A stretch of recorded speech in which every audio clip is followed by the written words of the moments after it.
Madame, Monsieur, bonsoir, bienvenue dans ce journal. Voici ce que domine l'actualité. Laylatul Qadr vaut 1000 mois d'adoration pour le croyant. Le vice-président de la République, hier à la mosquée de la Riviera Golf, Tiemoko Melie Kone a célébré la nuit du destin aux côtés de la communauté musulmane. Les guides religieux appellent à la cohésion sociale pour bâtir une société solidaire et harmonieuse. La Banque mondiale, l'UNFPA et ses partenaires veulent relever les défis de l'autonomisation des femmes dans le Sahel. C'est l'objectif de la mise en œuvre du projet Suède. Une rencontre par visioconférence pour faire le point. La Côte d'Ivoire partage sa stratégie de lutte contre la pauvreté et l'éducation des filles. Un autre défi qui reste à relever, la lutte contre la Covid-19. La vaccination se poursuit pour se mettre à l'abri de cette maladie. Les enfants dont l'âge est compris entre 12 et 17 ans sont désormais concernés. Une campagne de vaccination des adolescents et les enseignants est en cours jusqu'au 4 mai.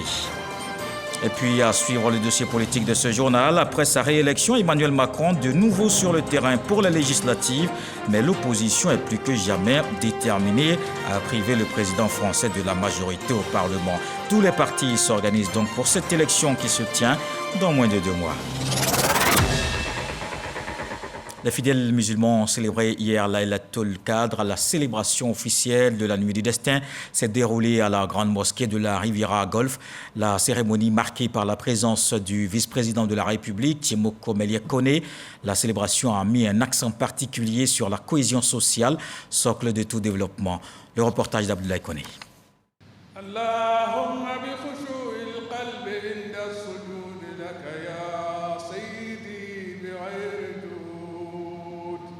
Elle vaut à elle seule 1000 mois d'adoration, soit environ 83 années et 4 mois de prière.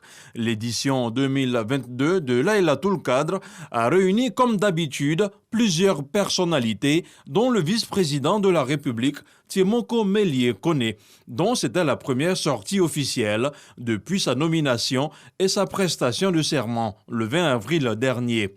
Le discours du juste milieu et son impact dans la consolidation de la cohésion sociale en Côte d'Ivoire, c'est le thème autour duquel le COSIM a sensibilisé l'ensemble de la Oumma islamique. En Côte d'Ivoire, le discours religieux dans son ensemble a toujours été modéré, depuis la pénétration des différentes religions sur le territoire ivoirien, favorisant ainsi la coexistence pacifique entre les différentes confessions religieuses, aboutissant à la cohésion sociale dans notre pays.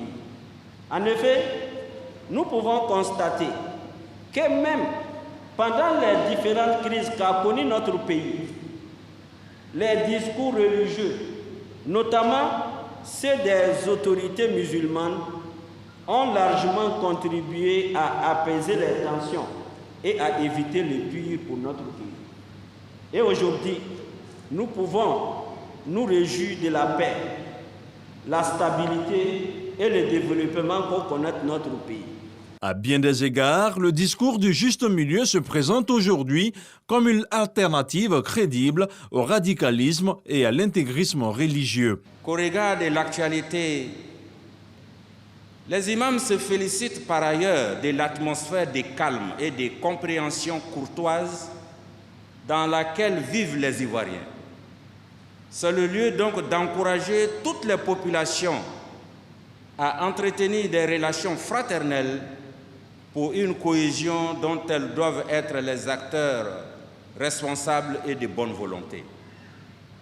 C'est le sens de notre vivre ensemble dans notre pays. Qu'Allah nous y aide, Inch'Allah. Allahumma amin. Le porte-parole du président de la République, représenté par son vice-président, le ministre de l'Intérieur et de la Sécurité, le général Wagondo Diomandé, a justement invité les gardiens de la foi à s'investir davantage dans la quête de la paix pour un développement socio-économique de notre pays.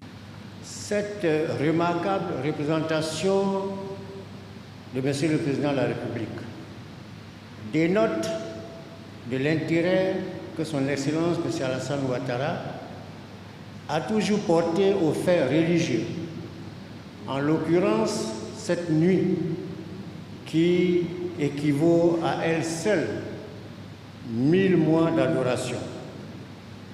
Ainsi, Son Excellence, Monsieur le Vice-président, a bien voulu me demander de me faire l'écho de l'expression de la gratitude de Monsieur le Président de la République à l'endroit des initiateurs de cette autre nuit, nuit de retrouvailles, nuit de convivialité et nuit de partage.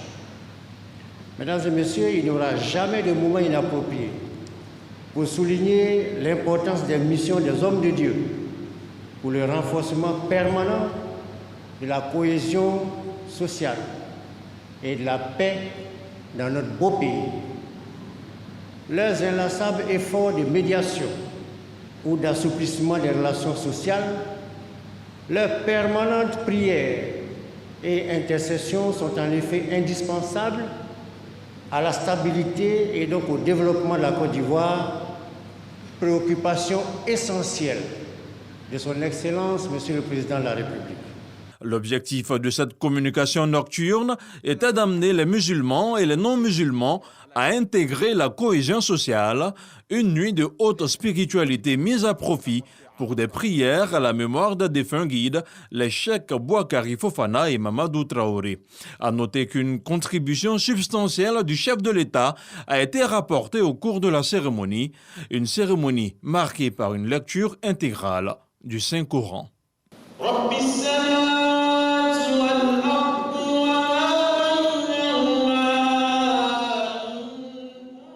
Et sur le thème de l'édition 2022 de Laylatul Qadr, les hommes politiques se prononcent. À l'instar des guides religieux, ils appellent également à s'imprégner de la cohésion sociale pour bâtir une société solidaire et harmonieuse. On les écoute, ils sont au micro d'Abdoulaye Koné. Je voudrais d'abord saluer le choix de ce thème qui épouse d'ailleurs l'actualité. Comme vous le savez, il y a quelques mois, le président de la République, sur instruction, a demandé au Premier ministre d'organiser le dialogue politique. Et ce dialogue politique a été un succès et on note aujourd'hui un apaisement.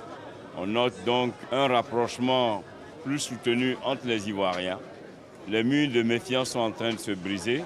Le plus important, c'est qu'on puisse donc transcender non seulement nos sensibilités politiques, nos régions, nos ethnies, nos religions, pour que le plus grand bénéficiaire, ce soit l'Ivoirien, parce que ce qui nous unit, c'est la Côte d'Ivoire.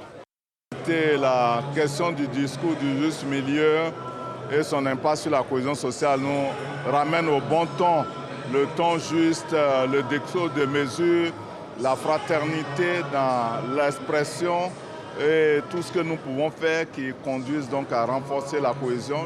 Nous avons été instruits, nous partons renforcer les prières toute la nuit et Inch'Allah, Allah va faire descendre ses bénédictions sur nous, sur nos familles, sur la Côte d'Ivoire, sur ses autorités, sur l'ensemble de nos populations. Le discours religieux est un discours qui porte, qui a une forte résonance. Et comme l'a voulu le COSIM, il faut que ce discours-là soit porté dans un contexte et un environnement qui est pris en compte.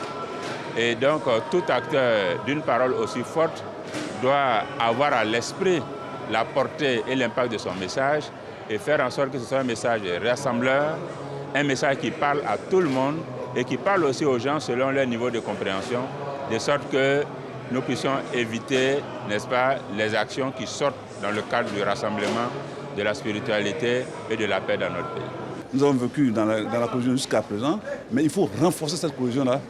Les politiciens ont leur rôle, c'est de présenter des programmes de société. Les imams, les prêtres, les chrétiens, leur rôle, c'est de moraliser la société. Et heureusement que les religieux ivoiriens vraiment prônent la paix, la cohésion. Et c'est ce que les imams ont dit de faire ce soir pour que la paix règne toujours en Côte d'Ivoire et la cohésion entre les uns et les autres. Et nos reporters ont fait le tour de plusieurs mosquées. Hier nuit, Laylatul Qadr était une occasion pour les fidèles d'invoquer la grâce et la miséricorde d'Allah. Je vous propose le tour à Abidjan comme à l'intérieur du pays avec Mamadou Traoré.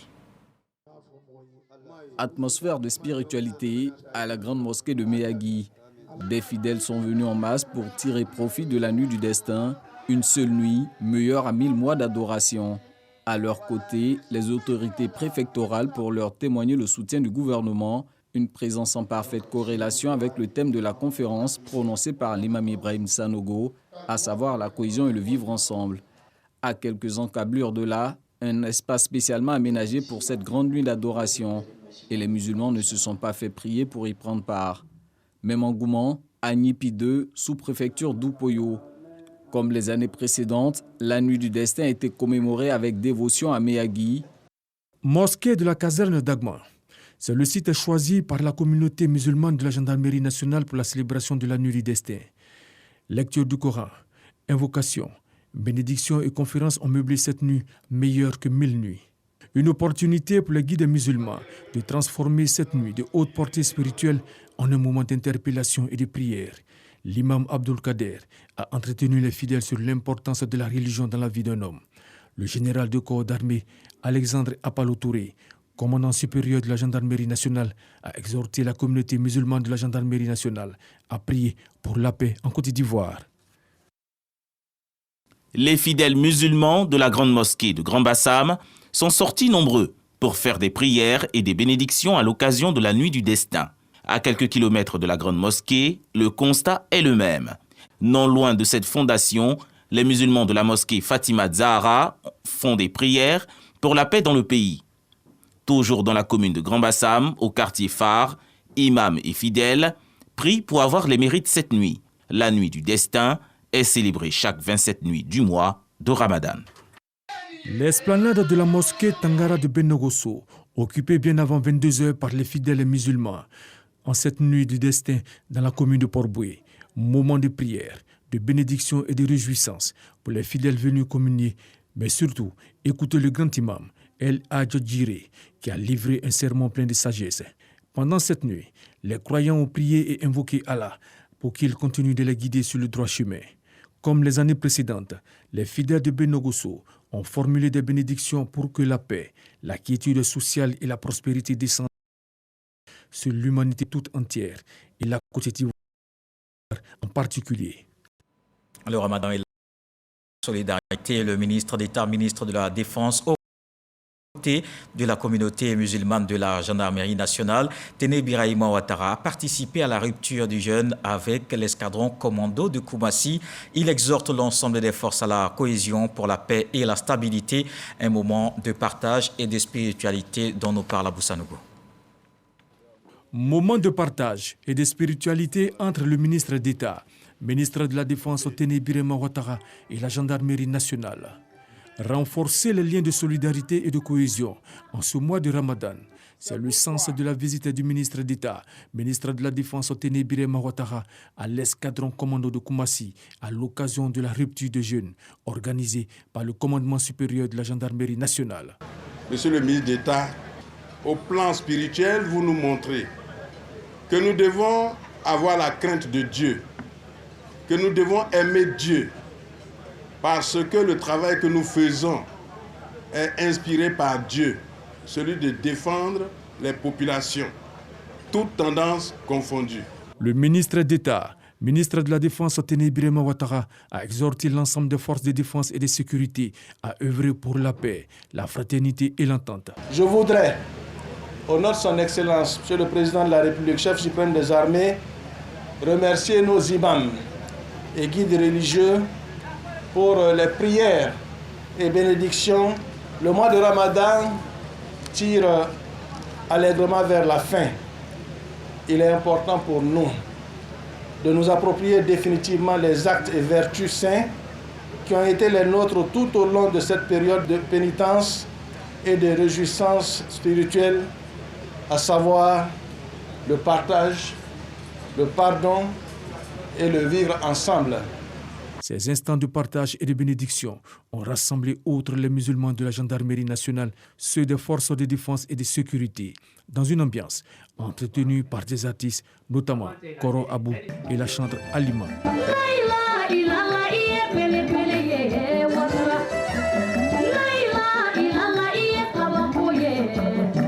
Le ministre d'État, ministre de la Défense Téné Birahima Ouattara, a prié avec ses hommes. Et d'autres hommes en rupture collective également de jeunes. La communauté musulmane de la police nationale. Cette rencontre a permis de renforcer les liens avec les autres forces de défense et de sécurité. Le ministre Vagondo Diomandé salue cette fraternité d'armes qui règne entre les différents corps. Frédéric Oulaï, à Boussanogo. Salle de fête de l'école de police d'Abidjan. C'est l'heure de la rupture. Moment convivial et de communion fraternelle entre les frères d'armes musulmans. Cette rupture collective a réuni autour de la même table policiers, gendarmes et militaires, avec à leur tête le directeur général de la police nationale, l'administrateur général Youssouf Kouyaté. Selon le président de la communauté musulmane de la police nationale, il s'agit de renforcer les liens de fraternité entre les différents corps.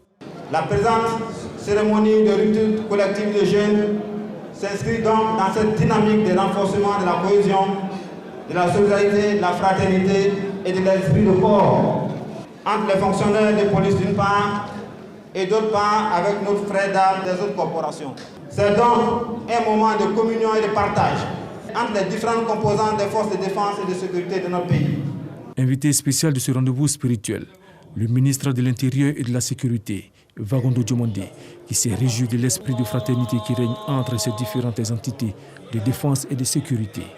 Mes premiers mots seront des mots d'invitation à tous à se joindre à moi pour qu'ensemble nous disions merci à Dieu. Merci à Allah subhanahu wa ta'ala de nous accorder cette belle rencontre fraternelle et lui demander de nous accompagner dans notre spiritualité, exaucer toutes nos prières, soulager nos peines, accepter notre jeûne. C'est l'imam Doulé Mohamed, aumônier militaire, qui a dirigé la prière de la rupture à la place d'armes. La communauté musulmane de la police nationale a fait don d'un tableau au ministre de l'Intérieur et de la Sécurité, Vagondo Diomandé. Le partage se poursuit dans ce mois de Ramadan. Du riz, du lait, du sucre, valeur 70 millions de francs CFA de dons remis à 50 organisations au COSIM et au CODIS. Pour le ministère de la Solidarité, ce geste s'inscrit dans une dynamique de solidarité agissante telle que voulue par le chef de l'État, Franck Wadio. Des vivres composés de riz, de sucre et de lait, entre autres. Le ministère de la Solidarité et de la lutte contre la pauvreté, au nom de l'action agissante de l'État, en cette période de partage, est à la tâche. Estimation du don, 70 millions de francs CFA à destination du COSIM, du CODIS et à 50 autres organisations et ONG musulmanes. Au-delà des vivres, c'est des valeurs de solidarité et d'unité. Cette année, le jeûne chrétien et le jeûne musulman à un moment coïncidé. On dit que tout ce que Dieu fait est bon. C'est pour nous un appel à l'unité. Et nous prions Dieu pour que ces sommes de prière puissent toucher le cœur de Dieu, afin qu'il puisse déverser en abondance. Au-delà du geste, c'est la symbolique même de l'entraide que relèvent les bénéficiaires. Je voudrais charger vos mains de prière et de bénédiction à propos pour vos familles et surtout Madame la ministre. Nous suivons ces déplacements dans toutes les années du territoire pour la bonne cause. La caravane du partage, initiée par le ministère de la Solidarité et de la lutte contre la pauvreté, avant la capitale économique, a sillonné plusieurs localités, dont Korogo, Daloa et Gbeliban.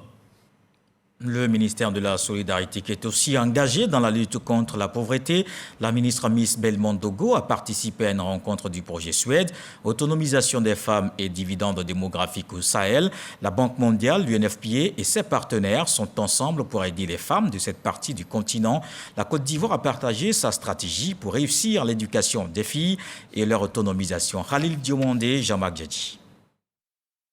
Les experts et les parties prenantes du projet Suède, autonomisation des femmes et dividendes démographiques au Sahel, réunis en visioconférence. Occasion pour les pays intervenants, notamment le Niger et le Mali, de présenter les avancées, les difficultés rencontrées et les stratégies de partenariat pour renforcer l'efficacité du projet Suède. C'est au nom de la Côte d'Ivoire que la ministre de la Solidarité et de la lutte contre la pauvreté, Miss Belmondo Dogo, met en relief les facteurs qui freinent l'autonomisation des femmes dans le Sahel. La pratique traditionnelle néfaste à l'autonomisation des femmes qui constitue le plus grand défi à relever sont l'excision, les violences physiques, l'inégalité basée sur le genre, les mariages précoces ou forcés des enfants, la déscolarisation des filles en milieu scolaire.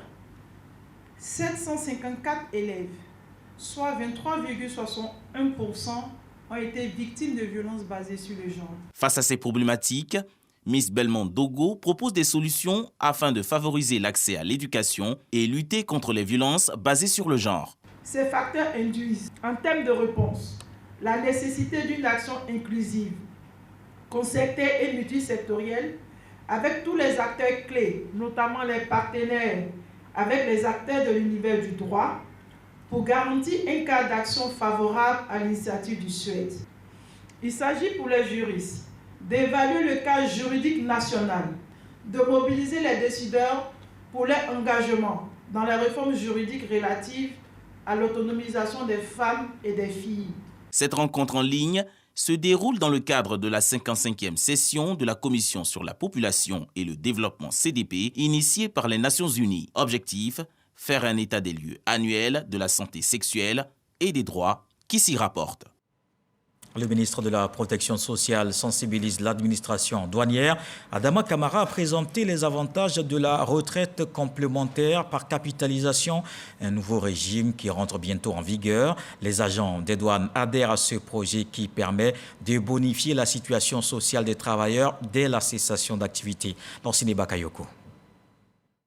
Adama Camara chez les douaniers avec son projet de régime de retraite complémentaire par capitalisation. Une opportunité qui place le fonctionnaire en meilleure position d'aborder avec sérénité sa vie de retraité après le service actif. Ce levier complémentaire vient en appui au régime par répartition qui offre seulement un peu plus de 50% de revenus aux retraités. Des douaniers disposés à souscrire au produit social avec tout de même un questionnement. Tous ceux qui sont fonctionnaires, naturellement, sont appelés, n'est-ce pas, à faire une adhésion volontaire. Les futurs fonctionnaires vont certainement se voir imposer, ou du moins seront astreints par la loi. Nous aimerions bien savoir à quel moment le texte a été pris pour savoir quels sont ceux qui seront astreints ou pas. Le projet a été acté en 2012 et le décret pris en juin 2020 suivi des tests d'application. Quant au prélèvement, il devrait commencer en ce mois d'avril 2022. L'adhésion à la complémentaire est volontaire, mais elle est obligatoire pour les fonctionnaires et agents de l'État entrés en fonction après la date de la promulgation du texte instituant la complémentaire.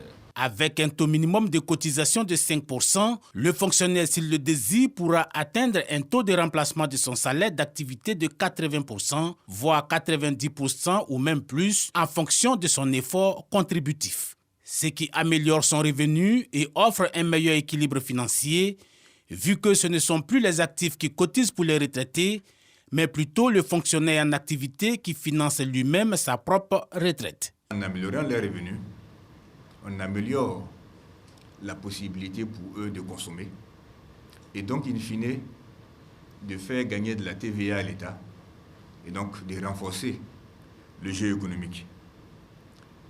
Mais surtout, on les aide à maintenir le niveau de vie qui a été le leur pendant qu'ils étaient en activité.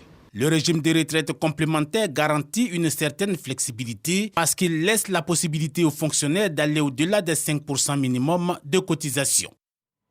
Un mot de la lutte contre la Covid-19, la pandémie n'est pas encore terminée. Voici les chiffres de ce jeudi.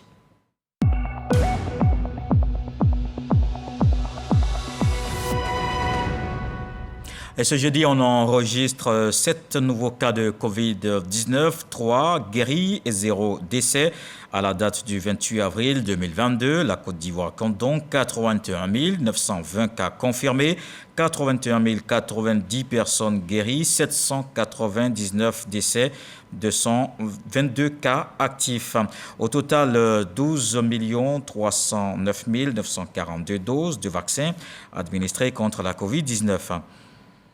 Et dans la lutte contre la Covid-19, le gouvernement a décidé d'élargir la cible à vacciner. Le ministère de la Santé a lancé une campagne de vaccination qui concerne cette fois les adolescents de 12 à 17 ans et les enseignants. Cette frange de la population se retrouve généralement dans les établissements scolaires, les universités, les grandes écoles et dans les communautés scolarisées ou non. Sephora Zegui nous apprend que cette campagne a démarré et prend fin le 4 mai. Depuis le 25 avril dernier, une campagne de vaccination contre la COVID-19 a démarré sur tous les territoires nationaux. La cible, les adolescents de 12 à 17 ans. Au regard de la place qu'occupent les adolescents dans l'épidémiologie de cette pandémie, le gouvernement de Côte d'Ivoire a décidé d'élargir la cible à vacciner aux adolescents âgés de 12 à 17 ans. Cette frange de la population se retrouvant à l'école, le ministère en charge de la Santé conduit une campagne de vaccination nationale contre la COVID-19 en milieu scolaire du 25 avril au 4 mai 2022. Dans la pratique, un formulaire de consentement sera remis à chaque élève pour l'approbation des parents, puis les équipes vont sillonner les différents sites de vaccination. Pour l'atteinte des adolescents et jeunes en milieu extrascolaire, les stratégies sont information des parents et leaders communautaires, vaccination au cours des rassemblements de masse, dans les zones rurales, vaccination des adolescents et jeunes par les prestataires de santé les plus proches des écoles. À la question « Pourquoi vacciner les enfants de 12 à 17 ans ?», voici la réponse du directeur de cabinet du ministère de la Santé, de l'Hygiène publique et de la couverture maladie universelle. En ayant vacciné 70% au moins de la population, qu'on atteint l'immunité collective qui permet donc de rompre la chaîne de contamination. Alors si nous ciblons seulement les 18 ans et plus, qui ne représente qu'à peu près 50% de la population ou un peu moins, vous voyez qu'en vaccinant toutes ces populations-là, nous n'atteindrons jamais les 70% recommandés par l'OMS pour atteindre l'immunité collective. Du coup, et compte tenu de ce que ceux qui ont 12 ans et plus ne sont pas exclus du champ de contamination, alors il a été décidé de les vacciner. Pour cette phase, 750 000 adolescents sont visés sur un effectif de 5 millions. La vaccination est ouverte à toute la population avec un focus sur les 12-17 ans, les enseignants et autres encadreurs dans le secteur éducation-formation. Les autorités rassurent donc les parents. Je voudrais à ce stade de mon propos rassurer les parents, les élèves et étudiants que le vaccin Pfizer utilisé est un vaccin sûr, efficace, homologué par l'Organisation mondiale de la santé. Je les invite donc à se faire vacciner pour se protéger et protéger leur entourage. Seulement 4% des adolescents âgés de 12 à 17 ans et 28% des adultes ont reçu le vaccin contre la COVID-19. Du 1er mars au 25 avril, 12 281 341 doses ont été administrées. Et en culture, Beaunois vit au rythme du Popo Carnaval depuis le 17 avril 2022. Comme les précédentes, la 41e édition permet de valoriser les us et coutumes du peuple abouré, danse, chants et habitudes culinaires présentées aux festivaliers. Pour cette année, les initiateurs entendent contribuer au renforcement de la cohésion sociale. C'est jeudi, aujourd'hui, et on s'arrête sur le dossier politique de la rédaction. Les Français ont décidé, vous le savez, de reconduire Emmanuel Macron à l'Élysée. Place maintenant aux législatives, que le président à peine réélu prépare déjà. Mais en face, il y a une opposition vent debout, déterminée à priver le chef de l'État de la majorité au Parlement. Tous les partis s'organisent donc pour cette élection qui se tient dans moins de 2 mois. Les équilibres du paysage politique en France pourraient être remis en question à cette occasion, alors quels peuvent être les scénarios possibles. Après la présidentielle, cap sur les législatives. C'est le dossier Inter avec Michel Digré.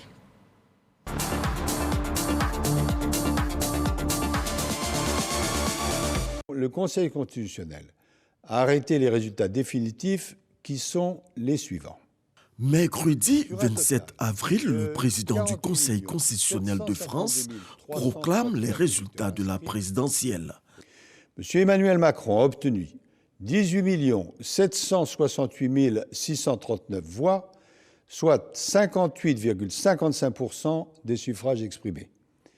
Mme Marine Le Pen a obtenu 13 288 686 voix, soit 41,45% des suffrages exprimés. Laurent Fabius confirme ainsi les résultats provisoires du scrutin du dimanche dernier.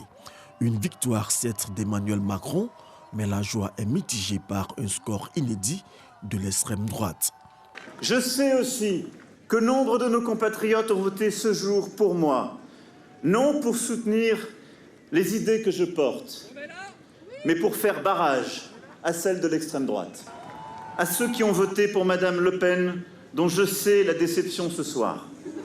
Non, ne sifflez personne.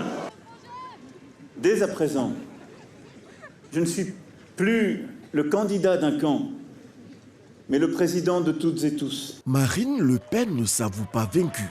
Elle perd le combat de la présidentielle, mais entend rester dans le jeu pour les batailles législatives. Pour éviter cet accaparement des pouvoirs par quelques-uns, plus que jamais, je poursuivrai mon engagement pour la France et les Français avec l'énergie, la persévérance et l'affection que vous me connaissez.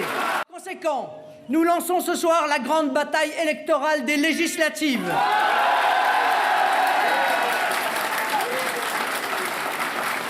Je mènerai cette bataille aux côtés de Jordan Bardella, avec tous ceux qui ont eu le courage de s'opposer à Emmanuel Macron au second tour, bref, avec tous ceux qui ont la nation chevillée au corps. Union sacrée de l'extrême droite pour les législatives, mythe ou réalité. Au soir de sa déclaration, Le Pen reçoit des piques de la part de Zemmour. Hélas, hélas, hélas, c'est la 8e fois que la défaite frappe le nom de Le Pen. Je voyais cette défaite venir depuis des années et ce n'est vraiment pas de gaieté de cœur que je l'annonçais. Le camp Le Pen réagit. Quand Éric Zemmour fait des déclarations qui ne sont pas très élégantes le soir du premier tour, ça rend toujours les choses un peu plus compliquées. Mais nous sommes des gens de bonne volonté. Mais voilà, il ne faut pas non plus aller trop loin. Du côté de la France insoumise et du Parti socialiste, les discussions sont engagées pour accorder les violons. L'objectif pour nous, c'était vraiment d'avoir un échange sur le programme et exclusivement sur le programme. Parce que pour nous, c'est un préalable pour pouvoir entamer des discussions sur les autres points de la préparation de ces élections. Nous avons eu une discussion constructive qui nous a permis d'avancer sur un certain nombre de points, permettant de voir et de considérer qu'il n'y avait pas entre nous de points de blocage insurmontables. Alors qu'il sera attaqué de toutes parts, l'enjeu pour le camp présidentiel est de s'assurer une majorité parlementaire. À chaque élection présidentielle, c'est toujours la même chose. Ceux qui n'ont pas été élus ou ceux qui n'ont pas été au deuxième tour expliquent qu'il y a un troisième tour, que les Français vont inverser leur choix au troisième tour en leur donnant une majorité. C'est assez classique. Maintenant, il y aura une campagne pour les élections législatives. Moi, je suis convaincu que les Français donneront au président de la République les moyens d'agir pour les protéger avec une majorité. Brice Teinturier, directeur général délégué de l'Institut de sondage Ipsos, met en garde. Tous les scénarios sont possibles. Donc on va trop vite en besogne en disant il y a une opposition très forte à Emmanuel Macron qui va se traduire au moment des législatives. En réalité, rien n'est joué. Cela dépend beaucoup de ces alliances. La REM peut tout à fait avoir une majorité ou, s'il y a des alliances, notamment à gauche, se trouver confronté soit à une très forte opposition, soit éventuellement à un enjeu de cohabitation. Le premier tour des législatives en France se tiendra le 12 juin prochain. En 2017, le camp présidentiel était arrivé en tête du scrutin avec 361 députés sur 577 sièges. Après la présidentielle en France, cap sur les législatives, c'était le dossier Inter avec Michel Digré.